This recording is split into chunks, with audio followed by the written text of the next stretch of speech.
За өглөөний мэнд. Өнөөдөр Мацумото гэдэг газар ирсэн. Тэгэхээр одоо алхаж байна.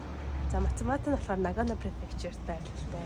Токиогоос 230 км-т байрладаг. Одоо энэ байгалийн үзэсгэлэнт байдлаараа дээрээс нь Японы уламжлалт одоо архитектураараа нэлээд юм алдартай хөрхөн хот юм байна.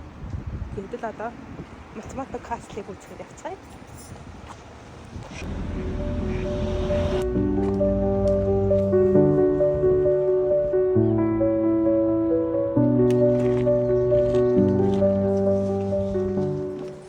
Энэ Мацумото кастл нь 16 дугаар зууны сүүлийн үед буюу одоогоос бараг 500 гаруй жилийн өмнө баригдчихсэн билээ.